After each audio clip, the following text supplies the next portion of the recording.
Bonjour Sandrine Monduni, nous voilà réunis de nouveau. Là, nous allons parler du 4e conseil, mais avant tout, est-ce que vous pouvez nous rappeler de manière très synthétique le 3e conseil?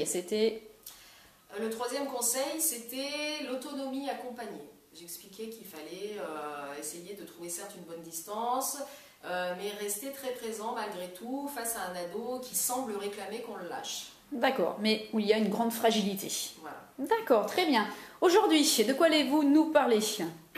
Alors aujourd'hui, je vais vous parler plus de ce que vit donc un pré-ado quand il arrive dans le secondaire par rapport à ses pairs, c'est-à-dire que pour le coup, il se retrouve dans un monde où il y a plus de jeunes, plus de situations. On est dans un âge qui est quand même compliqué et donc c'est vrai que les parents ont très peur en fait souvent du collège parce qu'on sait qu'il s'y passe beaucoup de choses, des choses parfois violentes.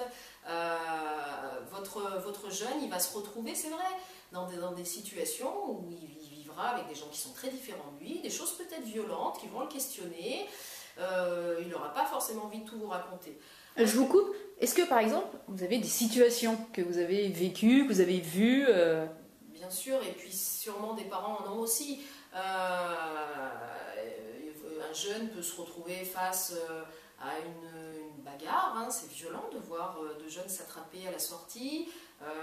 C'est un âge compliqué, je disais, on se teste par rapport à ses pairs, donc il y a plein de situations, il y a des jeunes qui sont dans un tel mal-être qu'ils essayent d'exister par mille manières qui ne sont pas toujours très intéressantes pour les autres, donc des situations de violence, des situations de pression sur les autres, de harcèlement peut-être. D'accord. On parle beaucoup du harcèlement moral. D'accord. Justement, quand il y a un jeune en difficulté comme ça, que conseillez-vous?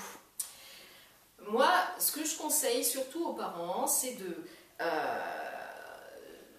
essayer de s'apaiser par rapport à ce que votre enfant vit au collège. Ce qui est important finalement, c'est que votre enfant il soit en capacité de dire ce qu'il a vécu et que vous soyez en capacité de reprendre avec lui, avec vos mots d'adulte, avec vos mots apaisants, avec les pistes que vous pouvez donner à votre enfant. Et comment vous dire, c'est pas grave que votre enfant, enfin c'est pas grave, votre enfant il peut vivre des choses qui le questionnent, qui sont violentes, etc.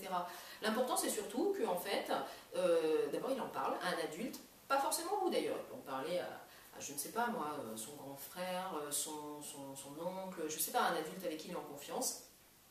Ce qui est important, c'est que les choses elles soient reprises à la maison, qu'on lui explique en fait ce qui se joue, qu'on lui explique ce qui se passe quand il est en questionnement. Et n'oubliez surtout pas que vous avez des ressources dans l'établissement. Si vous avez des angoisses, si vous êtes en question par rapport à ce que votre enfant vous raconte, allez chercher l'information, n'hésitez surtout pas. Le conseiller principal d'éducation est content d'avoir votre coup de fil et il est là pour répondre à vos questionnements et pour apaiser vos angoisses. Vous ne perdez pas de vue le fait qu'il y a des ressources dans un collège ou dans un lycée. D'accord, donc être présent, vigilant et surtout que l'enfant ne garde pas pour lui ce qui est pénible à vivre, quoi. Et surtout que des mots d'adulte soient posés sur les choses qu'il a vécues.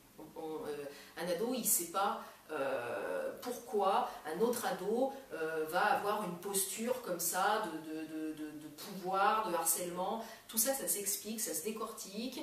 Et quand on explique en fait les difficultés de celui qui est méchant dans la cour, tout de suite, en fait, on a moins peur, on se représente différemment. D'accord, donc quand on comprend, on gère mieux après et ça passe mieux. Voilà. Merci beaucoup et à demain. Au revoir. Merci.